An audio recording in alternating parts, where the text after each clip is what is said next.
Hey guys, so I decided to start doing daily vlogs again, and today I was like, what should I talk about? And I'm gonna talk about Calling in the One, which is this book I'm reading about love. And okay, it sounds really cheesy, like middle-aged, cringe, blah blah blah, whatever. Are you trying to find love or what, you know? And for me, I feel like a lot of my friends are currently going through like a dating crisis of sorts, um myself sort of included. Well, okay, I think this book actually does a great job and has shifted many things internally in the last month or so. So I'm going to speak to it and also, I guess, just flip through the book and talked about like what I found interesting about it. So I guess like yeah, like, I think like, yeah, there's like a lot of things that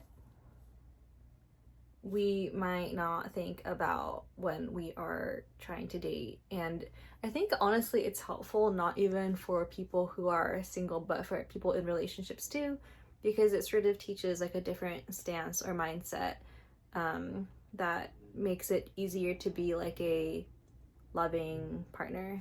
And yeah, like I think it's like it's not just a book, but it's like a course. It's like a practical hands-on course. It's like, it says it takes 7 weeks to call in the one. And the way I first found it is because my friend read it and then she found her guy. So I was like, okay, yeah, that seems good. And I've read it and maybe I don't know, like maybe it worked for me too, who knows. But yeah, I think sometimes it's like not even about, if you can't find your person, it's not even about like you're not like healed in some way, or like you're not perfect. Like no one's perfect, right? It's not even about not being perfect, and it's not even about like the other person is like doesn't exist or something like that, or like it might not have to do with either your insecurities nor like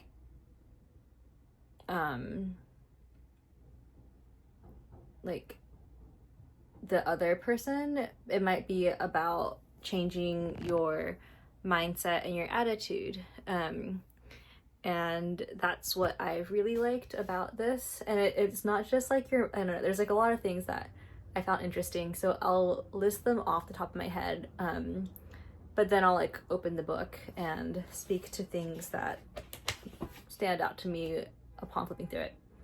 So when I think about this book, and I actually haven't finished all the exercises. I've done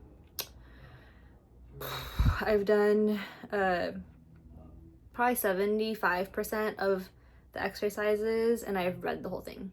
So I fell a little bit behind on the exercises, but that's because I also started dating. So anyways, one of the first things that I found immediately very jarring was clearing little memorabilia from past relationships. So I happened to be the type of person who like holds on really. I just am very nostalgic, and I have a lot of little tchotchkes and things, and I have a bunch from past relationships. And part of this is almost like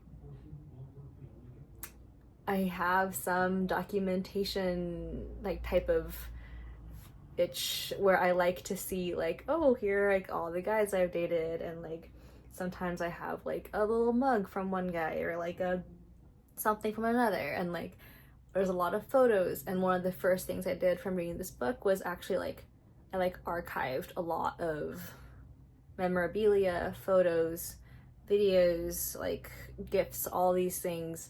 I like either threw them all away, burned them, or archived them. And it's not like I got rid of everything, but it did clear a lot of space. And And I think part of it was like, another thing that I sort of felt within myself from reading this book was like noticing where I still had some like bit of hope or like something I was holding on to from past relationships, and like letting go of those because you're letting go of one hope for another hope. And that was a big deal for me. Another thing that was interesting was the idea of making space. Like, you look around your room, look around your life, and in your physical environment, like, is there a space for another person? Do you have 2 pillows instead of 1? Is it comfortable for someone else to come in?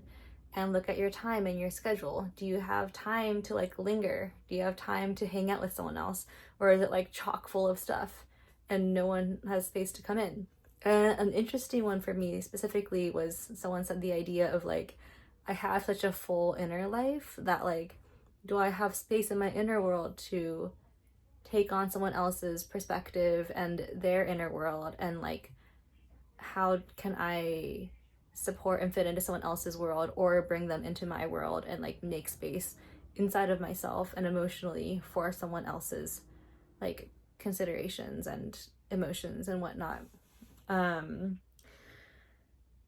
There's also this like big letting go like ceremony in the middle where you write down a bunch of like limiting beliefs. So it has you examine a lot of like patterns that come up and like look at, I feel like a big part of the book is like,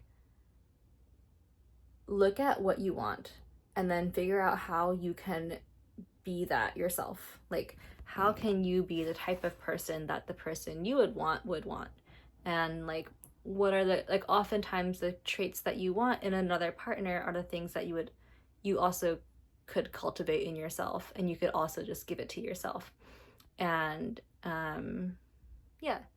And then there is also what are all of these patterns that you keep seeing in your previous relationships, and how might you be contributing to the pattern, the continuation of this pattern. Then you write down all of these limiting beliefs. You look at like your relationship to your family and your parents, and like, how did something they do turn into something you made meaning of, and then how did that story then show up in your current relationships. Lots of things like that. You write down all these like limiting beliefs, and then you burn them, and for each of the limiting beliefs you write down like a new belief. It's like a whole ceremony thing. That was cool. There's also a part where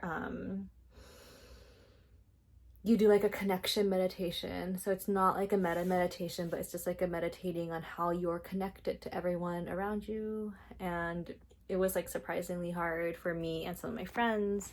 Then I feel like in general there's kind of like a shift from being so like me, what can I get, to like, how can you give, and like,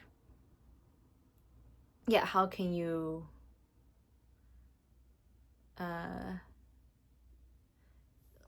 just like, how might you change your stance entirely from like an individual one to like a partnered stance. Like, it's almost like you relate less, you show up less as like one person and more of like a person with a space for another, or like a person who like, it's like you show up as a partner as opposed to like an individual. And like, this was big for me.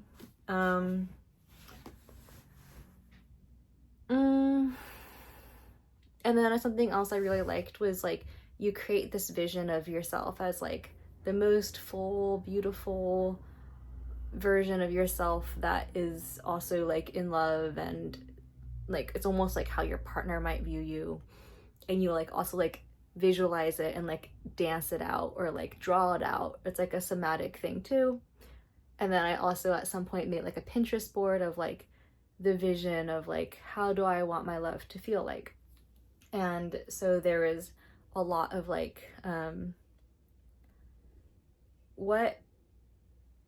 I think there's some phrase that was like, oh, you're not looking for like your ego partner, you're looking for like your like soul partner, or like it's like, it shouldn't be ego first, it's more like, how do you want your relationship to feel. And like, you describe your relationship not in terms of like 6 foot, blue-eyed, whatever, but more in terms of I want to laugh, like I want to feel safe, like I want to feel like relaxed, things like that. That's probably everything off the top of my head, but I'm gonna flip through the book now and we'll see. I'm just gonna actually like casually flip through and call things out. There's a lot about like being able to have boundaries and not be codependent, that it's important to set limits and not lose track of yourself. There's a lot about like one quote is, your task right now is to pay attention, to observe your body and acknowledge what it's telling you, to notice whether you feel burdened and happy or happy and inspired by the choices you're making. And a lot of this is like, you're dating someone and you feel kind of off, but then your mind is like, no, but this guy's perfect. And so like you like write over what your body's telling you, and this is like teaching you to actually just listen to your body. Practice being generous with your love. Oh, one really important one was like noticing when there's like negative thoughts or critical, you know, judgments coming through your head, and just like responding with like, let it go through you, and then like respond with like love and grace. And yeah, like just like think about how you can respond graciously. Learning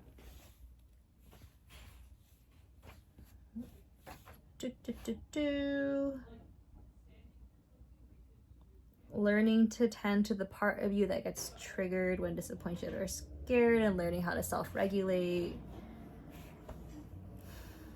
Practicing visioning your love. There's like a part where you kind of write down different relational skills, that there's like an audit of relational skills and how you can build them.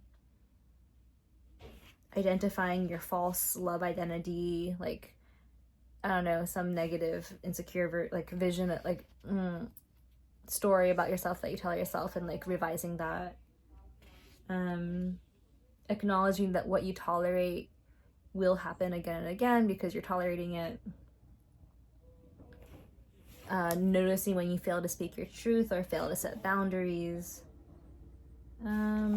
Setting, and okay, last thing I'll say, setting an intention. So part of this is you set an intention publicly to you and your friends, where you're like, okay, I am serious about finding the one, and I'm going to find him by this date. And you say it out loud to your friends, and they go, okay, yeah. And then they like they take you seriously, and they like hold you accountable to it, and it's like, oh fuck, like now I need to find this guy, or like find out, like I don't know, it kind of sets a fire under you, and like you, yeah, I don't know. And I think that in my experience, I've actually told the guys I'm dating that I'm reading this book and I am dating seriously, and I've been like, I'm like looking for the one, you know? And like, honestly, it's fine. Like, they self-select out. It's like, if they're not down, then like get out kind of thing. Like, and that's actually been, it has not scared away people. I mean, I think there's some amount for me of, I think I got a little too freaked out by the deadline, and I think I had to like kind of relax away from it for a bit. But I think, yeah, I think it's still good and helpful. I think like setting the deadline, you should pick one that doesn't make you panic. And yeah, that is my vlog and book review for today of Calling in the One. Definitely recommend it, and that's all. See you guys.